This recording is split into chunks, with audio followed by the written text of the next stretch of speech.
안녕하세요. 오늘도 사연살롱을 찾아주셔서 감사합니다. 분당에 사는 30대 여성이에요. 아버지 눈을 뜨게 하려고 공양미 300석에 인당수에 뛰어든 심청이 얘기 다들 아시죠? 요즘에도 그런 심청이가 있다면 믿으시겠어요? 얼마 전까지 전 현대판 심청이었어요. 그렇다고 부모를 위해 목숨을 희생한 건 아니고 아빠 사업을 위해 주요 거래처 오너가의 시집을 갔더랬죠. 결과적으로는 실패였어요. 지금은 그 집을 나와 연을 끊고 살 정도니까요. 애초에 그런 결혼은 하지 말았어야 했는데 그러지 못한 게 지금 와선 후회스럽기만 하네요. 그렇다고 부모님 탓을 하려고 이렇게 사연을 보내는 건 아니에요. 친정을 위한 결혼이었다고는 해도 남편이 마음에 들지 않았다면 결혼을 하지는 않았을 테니까요. 저희 아빠는 의료기기 회사를 하세요. 직원이라고 해봐야 5명이 고작인 작은 회사죠. 그런 영세업체다 보니 거래처 유지를 위해 사장인 아빠도 영업을 뛰어야 했어요. 의대에 가고 싶었지만 집안 사정 때문에 고등학교를 졸업하곤 바로 취업 전선에 뛰어들어야 했던 아빠는 제가 아빠의 꿈을 이루어주기를 바라셨어요. 접대를 마치고 술에 취해 돌아오는 날이면 아빠는 술 냄새를 폴폴 풍기며 저에게 그러셨어요. 우리 혜진이는 커서 꼭 의사가 되어야 한다. 그래서 아빠 한을 꼭 풀어줘야 해. 알았지? 정확히 한의 의미가 뭔지도 모르던 어린 아이였지만 축 처진 어깨로 어린 딸 앞에서 간절한 소망을 읊조리던 아빠의 모습에 가슴이 뭉클했어요. 그래서 어린 시절부터 제 꿈은 자의 반 타의 반 의사가 되는 거였죠. 그런데 의사가 그리 쉽게 될 수 있는 직업은 아니잖아요. 일단은 성적이 좋아야 의대에 갈 수 있고 의대에 가서도 살인적인 학습량과 실습을 버텨내야 하고 의사 국가시험에 합격한 뒤에도 마치 인간의 한계를 시험하는 듯한 정신적, 육체적 고통을 수반한 인턴 레지던트 과정을 온전히 거쳐야 하니까요. 그래서 저 역시 꿈을 이루기 위해 죽을 힘을 다해 덤볐어요. 남들보다 일찍 일어나 단어 하나라도 더 외우려고 노력했고 힘들게 의대에 들어가서도 소개팅이며 연애도 포기한 채 공부에 매진했어요. 정말 피똥까지 싸면서 말이죠. 드라마나 영화 속에선 하얀 가운을 입고 꽤 멋진 전문직처럼 소개되는 의사는 실상 고학력 3D 노동자나 다를 게 하나 없어요. 그뿐인가요? 의사가 되는 과정도 힘들지만 되고 난 후에는 매일 매 순간이 살얼음판을 걷는 생활이에요. 내 판단 하나에 환자의 생명과 인생이 달려있으니 왜 안 그렇겠어요. 거기다 돈은 또 얼마나 많이 드는데요. 자식을 의대에 보내려면 부모님은 정말 허리가 휘어질 정도라니까요. 사실 저도 몇 번이나 포기할까 고민을 했는지 몰라요. 그럼에도 포기하지 못했던 건 아빠의 간절한 소망이었기 때문이죠. 그러니 저를 의사로 만든 팔알은 아빠였다고 해도 무방해요. 아빠의 헌신적인 후원 덕에 의사가 된 저는 모교 대학병원에서 레지던트로 있었어요. 중고등학교 동창들은 이미 결혼을 해서 아이를 키우고 있었지만 당시 저는 그 흔한 연애도 제대로 할 수 없을 정도로 바쁜 나날을 보내고 있었죠. 연애를 할 시간이 있으면 푹신한 침대에서 다리 쭉 뻗고 자겠다고 할 정도로요. 그러던 어느 날이었어요. 아빠가 병원으로 찾아오셨더라고요. 서울에 일이 있어 잠깐 올라오신 김에 얼굴 좀 보러 왔다고 하시더군요. 오랜만에 본 아빠는 전보다 많이 마르고 안색이 안 좋아 보였어요. 아빠, 이참에 건강검진 좀 받아봐. 아빠 안색이 너무 안 좋아. 의사가족은 할인도 되니까 내가 우리 병원에 예약해 놓을게. 아니야, 아빠 건강해. 그보다 아빠는 우리 딸이 더 걱정인걸? 밥은 잘 챙겨 먹고 있는 거니? 어떻게 볼 때마다 살이 빠져있니? 오랜만에 아빠가 맛있는 거 좀 사줄까? 뭐 먹고 싶은 거 있어? 아빠, 미안한데 내가 또 들어가 봐야 해서 밥은 같이 못 먹을 것 같아. 밥은 먹은 걸로 할게. 그래. 혜진아, 바쁜데 아빠가 이런 부탁까지 해서 미안한데 너 말이야 선보지 않을래? 너도 이제 나이도 찼고 시집 가야지. 꼭 결혼하라는 건 아니고 한번 만나보는 것도 나쁘지 않을 것 같아서 어떻게 안 될까? 그날 아빠는 평소와는 달라 보였어요. 아빠가 딸한테 선보라는 얘기 충분히 할 수 있죠. 그런데 아빠가 그 말을 너무 미안한 표정으로 하시는 거예요. 그때는 응급콜이 들어와서 나중에 다시 이야기하자고 하곤 서둘러 자리를 떴는데 하루 종일 아빠의 표정이 머리에서 떠나지 않더라고요. 그래서 아빠한테 전화를 했어요. 혹시 그 선자리에 내가 나가야 하는 이유가 있는 거냐고요. 그랬더니 아빠가 잠시 말을 잇지 못하더라고요. 그러더니 딸, 아빠가 괜히 걱정을 끼쳤나 보구나. 그냥 우리 딸 처녀 귀신 될까봐 걱정돼서 그랬던 거야. 그러니까 너무 신경 쓰지 마. 말은 그렇게 했지만 신경을 안 쓸 수는 없었어요. 그래서 엄마한테 전화를 했더니 그러더라고요. 사실 아빠 회사 거래처 원장님이 너를 자기 아들이랑 선 좀 보게 해달라고 부탁을 했던 모양이야. 큰 거래처라 거절도 못하고 네 아빠 며칠을 뜬 눈으로 보냈다. 혜진아, 그래서 말인데 그 선자리 나가면 안 되겠니? 가서 차 한잔 마시고 오는 건데 뭐가 어려워. 네 아빠 생각해서라도 네가 하루만 시간 좀 내라. 응? 생각해보면 별일도 아닌데 아빠 입장에서 딸을 사업도구로 이용하는 게 마음에 걸렸던 모양이에요. 그래서 선자리에 나가겠다고 했어요. 그깟 선 한 번 본다고 얼굴 닳는 것도 아니고 무엇보다 제가 그 자리에 나가서 아빠 일에 도움이 된다면 그깟 선 왜 못 보겠어요. 그러면서 한편으론 그런 생각도 들더라고요. 아들이 오죽 못났으면 병원장 아빠가 자기 권위를 내세워서 거래처에 선자리 부탁을 다 했을까 하고 말이죠. 그래서 별 기대 없이 선자리에 나갔죠. 그런데 제 예상과는 전혀 다른 상황이 펼쳐졌지 뭐예요. 맞선 남이 괜찮아도 너무 괜찮은 남자지 뭐예요. 인물도 좋고 위트도 있는 게 사람을 즐겁게 하는 재주가 있는 사람이더라고요. 같이 차를 마시는 2시간 동안 정말 시간 가는 줄 모르고 있었어요. 그날은 다시 병원에 들어가 봐야 해서 다음을 기약하고 헤어졌죠. 그날 밤 엄마한테 전화가 왔길래 사람이 너무 괜찮더라고 했더니 엄마도 꽤 놀라는 것 같더라고요. 그래? 그래서 또 만나기로 했어? 주말에 만나기로 했어. 사람이 말도 잘 통하고 유쾌하더라고. 그런 제 말에 엄마 옆에서 통화 내용을 전해 듣던 아빠도 한시름 놓으셨어요. 그렇게 주말이 되었고 저는 맞선남과 해화동에서 만나 연극도 한 편 보고 저녁 겸 간단한 술자리를 가졌어요. 겨우 2번째 만남이었는데도 전부터 알고 지내던 사이처럼 너무 편하고 좋더라고요. 이런 사람이라면 평생을 같이 살아도 친구처럼 즐겁게 살 수 있을 것 같다는 생각이 들었죠. 그리고 그건 저 혼자만의 생각은 아니었던 모양이에요. 아빠랑 원장님이 통화를 하셨는데 그 집 아들이 저를 마음에 들어 한다고 그러시더래요. 그러시면서 결혼을 전제로 사귀면 어떻겠냐고 물으셨대요. 비록 맞선을 보는 과정은 찜찜했지만 그래도 상대가 괜찮은 사람이라 저도 더 만나보고 싶다는 생각이 들던 참이었어요. 물론 잘 되면 좋겠지만 혹시라도 만나다 헤어지기라도 하면 아빠 회사에 타격이 생기진 않을까 걱정이 됐던 것도 사실이에요.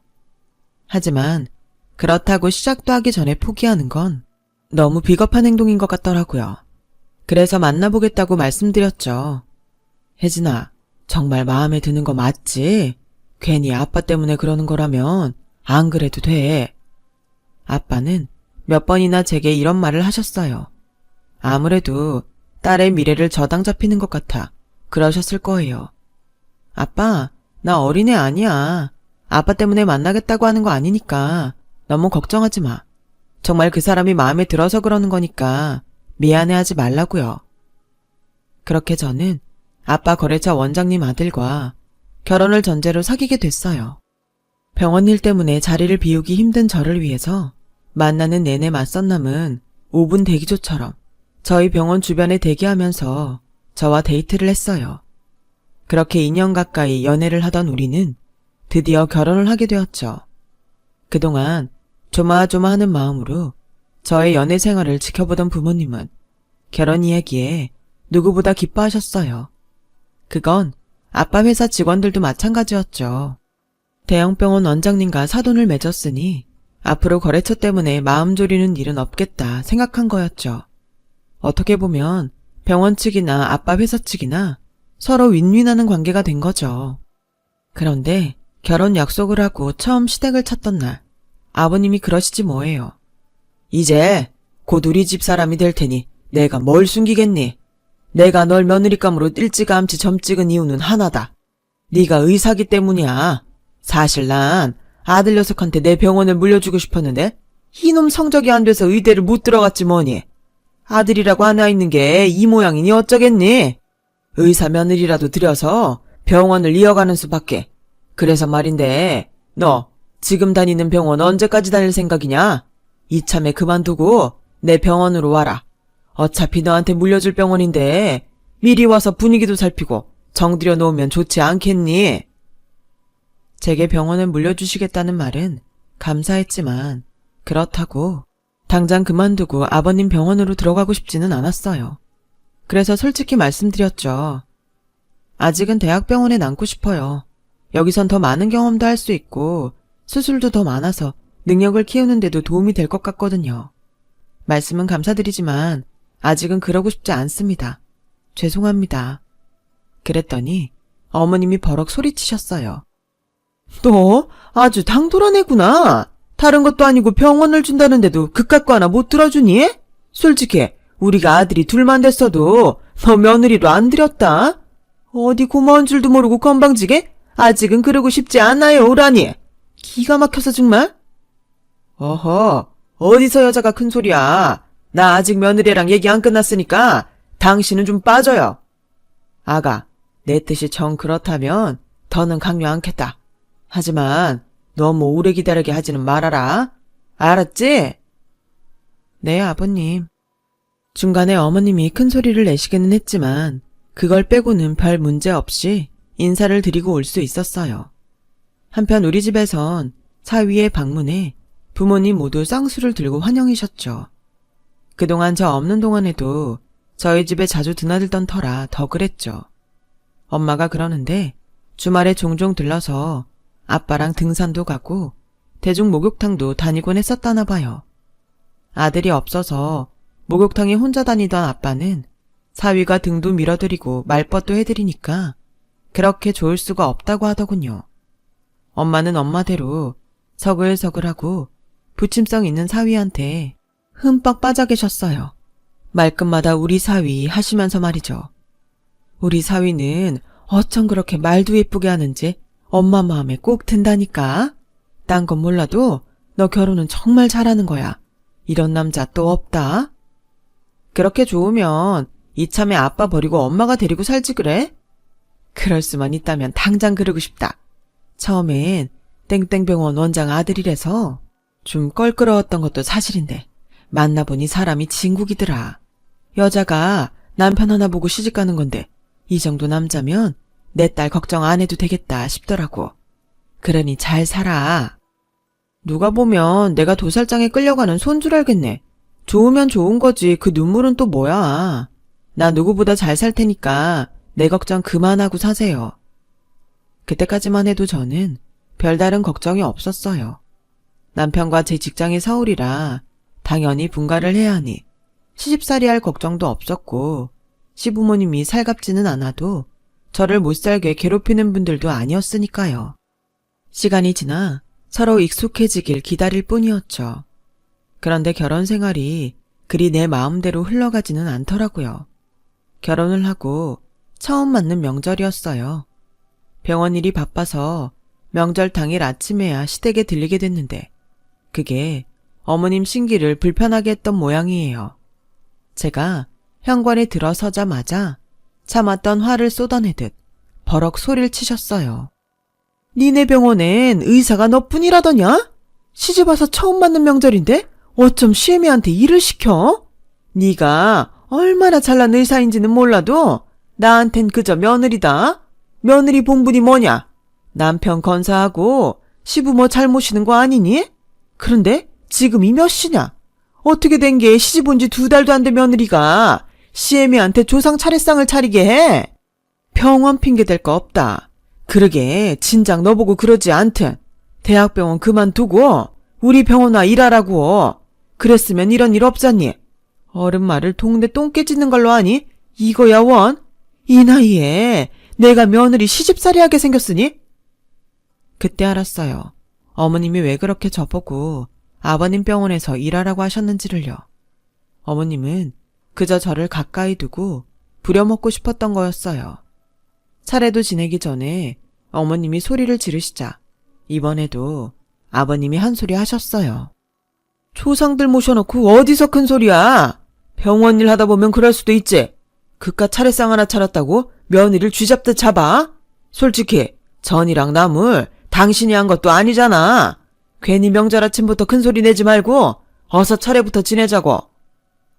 아버님은 무뚝뚝하신 분이지만 결정적인 순간엔 제 편이 돼주셨어요.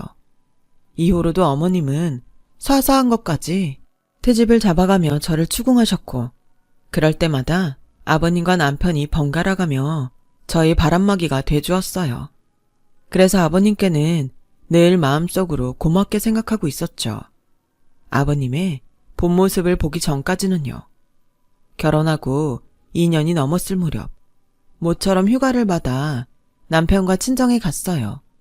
그동안 부모님 생신 때도 제대로 못 찾아뵙고 명절에도 얼굴만 잠깐 비추고 와서 미안하던 참이었거든요.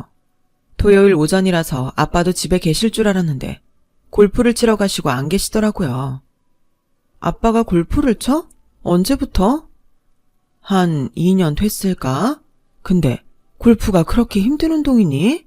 보기엔 설렁설렁 걸어다니면서 하는 운동이라 별로 힘들지 않을 것 같았는데 네 아빠를 보니 그런 것도 아닌 것 같더라. 골프만 치고 왔다 하면 며칠을 끙끙대고 앓는다니까. 아무리 그만두려고 해도 도통 말도 안 듣고 미치겠다. 차라리 잘됐다. 네가 아빠한테 얘기 좀 해봐.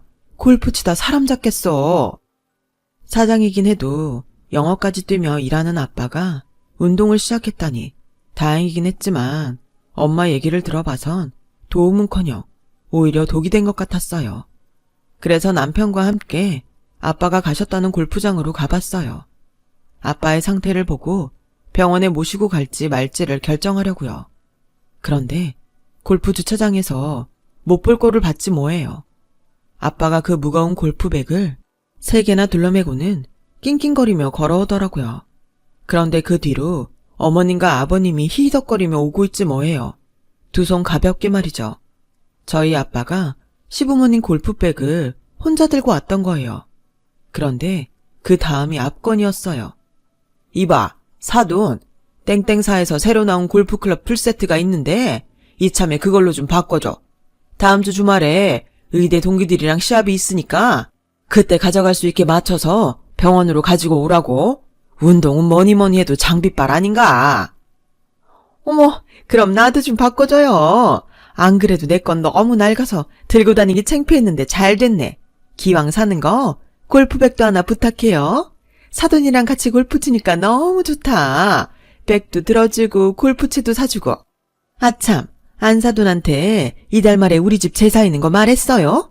지난 추석 때 했던 산적꼬치 이번엔 고기 좀 좋은 걸로 쓰라고 하세요. 지난번 건 좀 질기더라. 하는 김에 육전도 좀 하라고 하고요. 나이가 들어 그런가 요즘엔 그렇게 육전이 땡기더라고. 아빠는 무거운 골프백을 3개나 들고서 애써 웃고 있더라고요. 그 모습을 보는데 눈물이 핑 돌았어요. 아빠는 그동안 골프장에 운동하러 다닌 게 아니라 시부모한테 골프 셔틀을 당하고 있었던 거예요. 거기다 우리 엄마는 시댁 제사며 명절 음식까지 해나르고 있었고요. 가슴에 커다란 돌이 꽉 박힌 것처럼 먹먹해서 숨도 쉬기 힘들었어요. 그래서 헉 하고 숨을 몰아쉬는데 참았던 눈물이 쏟아져 내리더군요. 그대로 바닥에 주저앉아 오열을 하는데 그 모습을 아빠가 보신 거예요. 아빠는 들고 있던 골프 가방을 바닥에 뚝 떨어뜨리셨죠. 그랬더니 아버님이 득달같이 달려들어 저희 아빠를 밀치곤 재빨리 골프백을 집어들더군요. 미쳤어? 이게 얼마짜린데 떨어뜨려? 뒤이어 시어머니도 카랑카랑한 목소리로 빽 질렀어요. 어머, 미쳤나봐. 사돈 제정신이에요? 이걸 함부로 다루면 어떡해. 하여간 무식하면 힘이라도 세든가 뭐 하나 잘하는 게 없어. 어쩜 딸이나 애비나 마음에 드는 구석이 없어. 아우, 짜증나. 그때였죠. 저와 함께 상황을 지켜본 남편이 소리쳤어요. 지금 뭐들 하시는 겁니까? 지금껏 장인어른한테 이런 식으로 행동해 오셨어요? 말씀해 보세요. 어떻게 사돈끼리 이럴 수가 있어요? 어떻게 사람을 이렇게 부릴 수가 있냐고요? 창피하지도 않으세요? 어머머, 얘 지금 누구 편을 들어? 정신 차려. 장인이니 부모니? 어떻게 엄마 아빠 앞에서 장인 편을 들 수가 있니? 네 처가 그렇게 하라디? 마누라가 예쁘면 처갓집 말뚝에도 저런다더니 네가 그 짝이구나. 여보, 당신이 뭐라고 좀 해봐요. 이놈의 자식이 어디 부모 앞에서 큰 소리야. 네 눈에는 장인만 보이고 애미애비는 안 보이냐? 그리고 우리가 뭘 그렇게 잘못했다고 그러냐? 네 장인은 나한테 사돈이기도 하지만 내 병원이 먹여 살리는 회사 사장이기도 해. 고객 접대하는데 이 정도는 기본이지? 뭐가 문제라고 따져? 이봐, 사돈, 내 말이 틀려? 틀리면 말을 해보라고. 아빠는 주먹을 부들부들 떨면서 안간 힘을 다해 참고 계셨어요. 그 모습을 보니 더는 못 참겠더라고요. 접대라고요? 아빠, 말해봐요. 지금 접대 중인 거야? 그런 거야? 미안하다. 난 그저 못난 친정아빠 때문에 네가 시댁에서 구박받을까 봐 걱정돼서 거절도 못하고 바보처럼 못난 모습을 보였구나. 아빠가 미안하다. 들으셨죠? 저희 아빠는 사돈으로서 당신들의 만행을 참았던 건데 두 분은 접대를 받았다고 하시니 답 나왔네요. 두 분 수백만 원짜리 골프클럽에 빼까지 접대를 요구하신 거 맞죠? 어머, 얘는 방금 시아버지가 한 말 못 들었니? 왜 똑같은 걸 물어? 어머님은 접대로 저희 엄마가 만든 명절 음식에 제사 음식까지 받았고요. 확실하죠? 어머님이 콧방귀를 끼며 말했어요. 그래, 접대로 받았다. 왜? 그럼 두 분은 범법행위를 하신 거네요. 김영란법을 어긴 셈이라고요. 거기다 인신공격까지 했으니 이것도 그냥 넘길 수만은 없겠네요. 저 당장 경찰에 신고하겠어요. 그동안 당신들이 우리 아빠한테 뜯어간 거, 우리 엄마 노동력 착취한 거, 인간 같지 않은 행동을 하고도 창피한 줄 모르고 뻔뻔하게 막말한 거 법정에서 다 돌려받을 거라고요. 인간의 모습을 하고 있다고 해서 다 인간인 건 아니에요. 어떻게 행동을 하느냐로 판가름되는 거니까. 너 지금 시부모 앞에서 그게 할 소리냐? 네가 그따위로 나오면 내가 너한테 병원 물려줄 것 같아? 어림도 없어. 그깟 병원 누가 봤는데요? 아버님이 하도 의료사고 내놔서 병원 평판 안 좋으니까 제 명을 빌려다가 이름 바꿔 달려고 하는 거 누가 모를까 봐요? 이 바닥 넓은 것 같아도 한 다리 건너면 다 친구고 동기고 사돈의 팔촌인 거 몰라요? 그쪽 병원 평판 더러운 거 결혼하기 전부터 알고 있었어요. 병원 문 닫는 거 오늘 내일 한다는 것도 진작부터 알고 있었다고요. 하긴 인성이 바닥인데 실력은 어련할까. 안 봐도 비디오지. 그러니까 내가 원치 않는 병원 가지고 준다 어쩐다 공수표 날리지 말고 법정에 설 생각이나 하라고요. 더러운 시궁창도 못한 인간들아. 그 길로 저는 아빠를 모시고 친정으로 왔어요. 그리고 그동안 저희 부모님이 시부모한테 당한 것들을 하나도 빠짐없이 녹취의 변호사를 찾아갔어요. 덕분에 시아버지는 의료사고 소송과 더불어 저희가 건 소송까지 아주 눈코 뜰 새 없이 바빠졌죠.